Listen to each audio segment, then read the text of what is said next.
Londres, 1983. Une odeur insupportable s'échappe des canalisations d'un immeuble ordinaire. Les voisins se plaignent. Le propriétaire appelle un plombier. Ce qu'il va découvrir dans ces tuyaux va révéler l'existence d'un des tueurs les plus terrifiants que le Royaume-Uni ait connu.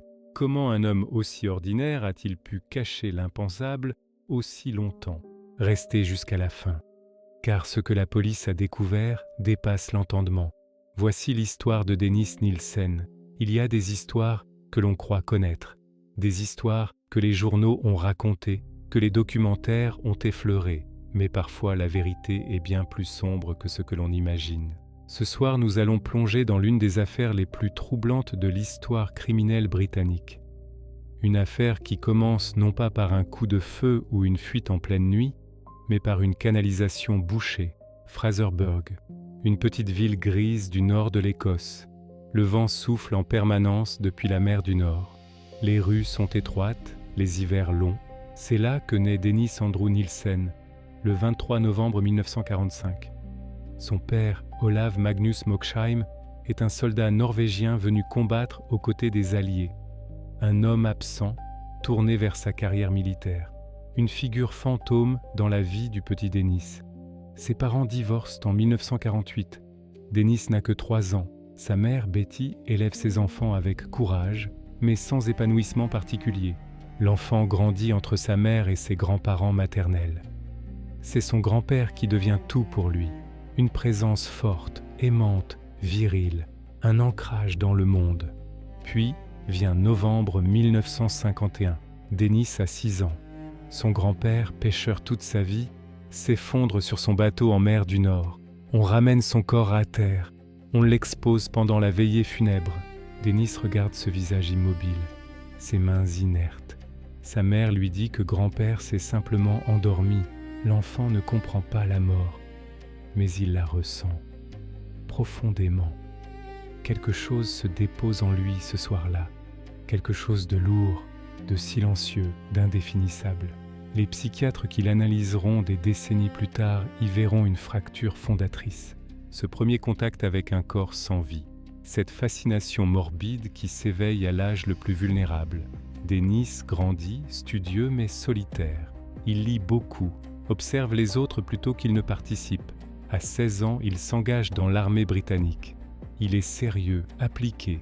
Ses supérieurs le remarquent positivement. C'est pendant ces années militaires qu'il comprend quelque chose sur lui-même. Il est attiré par les hommes. Mais en Angleterre des années 1960, l'homosexualité reste un sujet tabou, une honte silencieuse. Dennis ne dit rien. Il enfouit.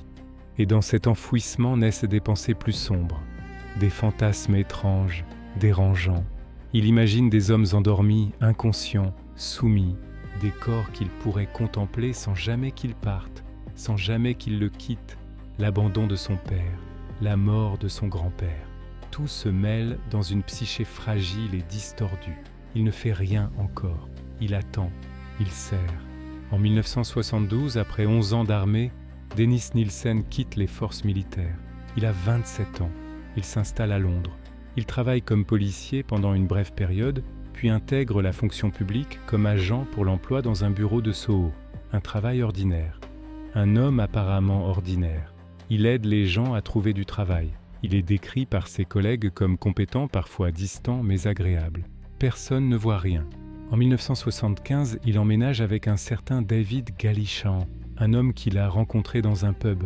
Ils vivent ensemble dans un appartement de Melrose Avenue, au nord de Londres. La relation est ambiguë, les deux hommes ne semblent pas vraiment amoureux, plutôt colocataires intimes. En 1977, David part. Dennis se retrouve seul, l'abandon encore. Cette solitude qu'il a toujours cherché à fuir sans jamais y parvenir. Il sort le soir dans les pubs gays de Londres. Il cherche de la compagnie, il boit, il parle à des inconnus, des jeunes hommes marginaux, des sans-abri, des gens qui dérivaient à Londres sans que personne ne sache vraiment où ils étaient. C'est là que tout bascule. Le 30 décembre 1978, Nouvel An approche.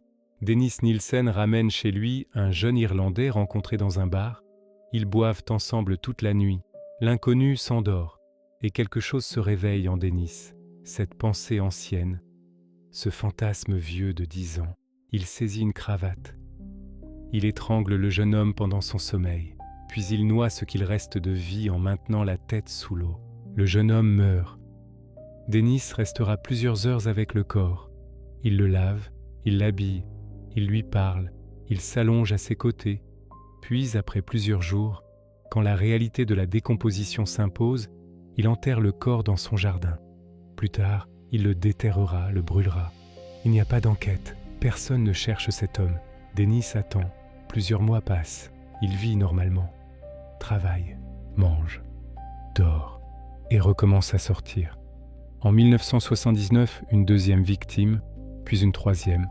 À chaque fois, le même rituel, la rencontre dans un pub, l'invitation chez lui, l'alcool, l'étranglement, la contemplation du corps, le deuil, l'élimination. Toutes ces victimes partagent un point commun. Ce sont des hommes en marge, des jeunes qui n'ont pas de famille proche en Angleterre, des voyageurs, des sans-abri, des travailleurs du sexe, des hommes dont la disparition ne déclenchera pas immédiatement une alerte. Dennis le sait. Il choisit ses proies avec une précision froide, même s'il se racontera plus tard qu'il cherchait simplement de la compagnie. En 1981, il déménage. Melrose Avenue est pleine de corps enfouis sous le jardin. Il s'installe au dernier étage du 23 Cranley Gardens, dans le quartier de Muswell Hill. Un appartement en copropriété. Plus de jardin, cela va compliquer les choses. Mais Dennis ne s'arrête pas. Il continue d'inviter des hommes chez lui. Sauf que maintenant, il doit faire disparaître les corps autrement. Il commence à les bouillir, à les démembrer dans sa cuisine, à dissoudre certaines parties dans de l'eau bouillante ou de l'acide, à jeter les restes dans des sacs poubelles. Les os, il les broie. La chair, il la brûle dans le jardin communal. Un voisin remarque une odeur de barbecue bizarre un dimanche matin. Il ne dit rien. Entre 1978 et 1983, Dennis Nielsen tue au moins 12 hommes. Certains aveux en mentionnent 15 ou 16. Des noms comme Kenneth Ockenden, Martin Duffy, Billy Sutherland, Malcolm Barlow, des visages que personne ne cherchait vraiment, des existences effacées. Parmi eux, certains survivent. Carl Stotter, jeune homme de 21 ans, est étranglé et jeté dans une baignoire. Il se réveille. Il pense avoir fait un cauchemar. Dennis lui dit qu'il a failli se noyer. Il s'occupe de lui, le réconforte, puis le laisse partir. Carl ne réalise ce qui s'est passé que des mois plus tard. D'autres survivants existent, mais le choc, l'alcool, l'incrédulité les empêchent de parler. En février 1983, les canalisations du 23 Cranley Gardens sont bouchées. Le propriétaire appelle un plombier, Michael, 4 ans. Celui-ci descend dans le regard d'accès aux égouts. Il trouve des morceaux de chair, des fragments d'os. Il remonte immédiatement. Le lendemain matin, alerté par un voisin, il retourne vérifier. Les morceaux ont disparu. Quelqu'un les a retirés pendant la nuit. Il prévient la police. Le soir du 9 février 1983, 2 inspecteurs sonnent au 23 Cranley Gardens. Dennis Nielsen rentre justement du travail. Il est calme, souriant presque. L'inspecteur Peter Jay lui demande directement. « Nous pensons que vous savez pourquoi nous sommes là. » Dennis répond simplement. « Je pense que vous cherchez des restes humains. » Les policiers restent silencieux. Dennis ajoute. « Il y en a dans des sacs poubelles dans l'armoire. » Il est arrêté immédiatement. Sur le trajet vers le commissariat, l'inspecteur Jay lui pose la question. « Combien ?» Dennis Nielsen répond sans hésiter. « 15 ou 16. » Les enquêteurs fouillent l'appartement. Ils trouvent des restes humains dans des casseroles, des ossements dans le jardin, des têtes dans la cuisine, des boîtes dans les armoires. La scène est insoutenable même pour les policiers les plus aguerris. L'appartement tout entier est une scène de crime. Dans les jours qui suivent, on fouille aussi l'ancien domicile de Melrose Avenue. On déterre des restes dans le jardin, des fragments d'os calcinés, des dents. De nombreux morceaux ne peuvent de jamais être attribués à une victime identifiée. L'ADN tel qu'on le connaît aujourd'hui n'existe pas encore. Les identifications sont partielles, douloureuses, parfois impossibles. Des familles n'auront jamais la certitude. Le procès s'ouvre en octobre 1983. Dennis Nielsen plaide non coupable pour raison d'aliénation mentale. Sa défense argue qu'il souffrait de troubles profonds, que sa responsabilité était diminuée. L'accusation démontre au contraire la préméditation, la méthode, le sang-froid. Les jurés écoutent des témoignages bouleversants, des familles de victimes qui apprennent pour la première fois comment leur fils, leur frère, leur ami est mort. Les débats portent aussi sur la nature du crime. S'agit-il de meurtre avec préméditation ou d'homicide volontaire ? Le 4 novembre 1983, le verdict tombe. Coupable de 6 chefs d'accusation de meurtre et de 2 tentatives de meurtre. La peine, prison à vie, sans possibilité de libération conditionnelle avant 25 ans. Le juge est clair. Dennis Nielsen ne doit jamais sortir. En prison, Dennis Nielsen ne se tait pas. Il écrit des milliers de pages. Une autobiographie monstre qu'il intitule « The History of a Drowning Boy », plus de 6000 pages au total. Les autorités pénitentiaires lui confisquent d'abord ses écrits. La justice lui redonne le droit d'écrire. Puis, en 2003, quand le contenu devient connu, quand on découvre les descriptions détaillées de ses actes, ses réflexions sur la nécrophilie, ses justifications morales tordues, la justice saisit le manuscrit. En 2001, Nielsen avait même intenté un procès à sa prison pour discrimination sexuelle. Il contestait l'interdiction des magazines gays alors que des contenus hétérosexuels étaient accessibles. La Cour européenne des droits de l'homme lui donne finalement raison sur ce point. Un criminel condamné pour 16 meurtres gagne un procès pour ses droits. L'absurdité de la situation ne manque pas d'alimenter les débats en Grande-Bretagne. Le 12 mai 2018, Dennis Nielsen meurt en prison. Il avait 72 ans. La cause officielle est une embolie pulmonaire survenue après une opération abdominale. Il n'a jamais montré de remords véritables. Il a toujours cherché à expliquer ses actes, à les intellectualiser, à se présenter comme une victime de sa propre psychologie. Ces victimes, elles, n'ont jamais eu cette chance. Après sa mort, son autobiographie est publiée partiellement. Une version éditée de The History of a Drowning Boy sort en 2021. Les familles des victimes protestent vigoureusement. Elles refusent que la mort de Nielsen en prison soit le dernier mot de cette histoire. Elles réclament de la mémoire pour leurs proches. Elles réclament que l'on parle des victimes, pas seulement du tueur. Un documentaire Netflix sort en 2021 également, intitulé Dennis Nielsen, Mémoire d'un meurtrier. Il est basé en partie sur les enregistrements audio que Nielsen avait réalisés depuis sa cellule. Sa voix, posée et articulée, raconte ses crimes avec un détachement qui glace le sang. Les réactions sont partagées. Certains estiment que ce documentaire donne trop de place à la voix du meurtrier. D'autres pensent qu'il permet de comprendre comment une telle horreur peut se produire. En 2026, l'affaire Nielsen continue d'alimenter les recherches en criminologie. Son cas est enseigné dans des facultés de psychologie criminelle à travers le monde.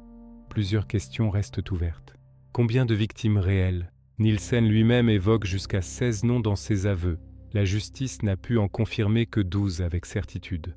Les autres restes retrouvés à Melrose Avenue n'ont jamais pu être attribués à des individus identifiés. Des familles attendent encore. En Grande-Bretagne, l'affaire Nielsen a aussi conduit à une réflexion profonde sur la protection des personnes vulnérables. Ces jeunes hommes marginaux que personne ne cherchait. Ces disparus que les fichiers de la police classaient sans suite parce qu'ils étaient adultes, parce qu'ils avaient l'habitude de se déplacer, parce que leurs proches étaient d'Akposété loin. Aujourd'hui, des protocoles spécifiques ont été mis en place au Royaume-Uni pour mieux traquer les disparitions de personnes sans domicile fixe ou en situation de marginalité. L'héritage amer d'une tragédie collective. Ce qui fascine autant qu'il terrifie dans l'affaire Nielsen, c'est l'apparence parfaitement ordinaire de l'homme. Pas de regard fou, pas de comportement erratique visible. Un fonctionnaire sérieux. Un homme qui aidait des chômeurs à retrouver du travail le matin et qui rentrait chez lui le soir pour commettre l'innommable. Ses collègues témoigneront de sa fiabilité, de sa politesse. Ses voisins diront qu'il était discret mais aimable. La banalité du mal, une fois de plus, prend un visage familier. Et c'est précisément cela qui rend cette affaire si difficile à digérer. Pas un monstre évident, un homme parmi d'autres hommes qui passait inaperçu, qui continuait encore et encore, pendant 5 ans, jusqu'à ce qu'une canalisation se bouche. L'histoire de Dennis Nielsen pose des questions auxquelles la criminologie peine encore à répondre complètement. Qu'est-ce qui transforme un enfant solitaire en tueur en série? La mort d'un grand-père, l'abandon d'un père, une sexualité refoulée pendant des années, une solitude chronique que l'alcool ne parvenait plus à combler. Des experts comme le psychiatre Patrick Galway, qui a longtemps étudié le cas Nielsen, ont décrit un homme incapable de tolérer la séparation, des êtres qu'il aimait à sa manière tordue et qui ne pouvaient jamais partir, parce que les morts ne partent pas. Cette logique terrifiante traverse chacun de ses crimes. Il ne tuait pas par haine, il tuait par besoin de rétention, de possession, de compagnie permanente, une forme de pathologie que les spécialistes peinent encore à nommer avec précision. Aujourd'hui, les noms des victimes méritent d'être prononcés. Kenneth Ockenden, touriste canadien de 23 ans. Martin Defay, 19 ans, fugueur du nord de l'Angleterre. Billy Sutherland, 27 ans, père d'un enfant en Écosse. Malcolm Barlow, 24 ans, épileptique recueilli par Nielsen alors qu'il faisait une crise dans la rue. Stephen Sinclair, 20 ans, toxicomane sans famille, proche à Londres. Des vies, pas des statistiques, des personnes qui avaient des mères, des frères, des projets, qui méritaient de rentrer chez elles. Leurs noms doivent résonner plus fort que celui de leur meurtrier. C'est la leçon que l'on doit garder de cette affaire. Ne pas laisser les marges de la société absorber les vulnérables dans le silence. Ne pas attendre qu'une canalisation déborde pour poser des questions. Ces hommes n'auraient pas dû disparaître sans que personne ne crie leur nom.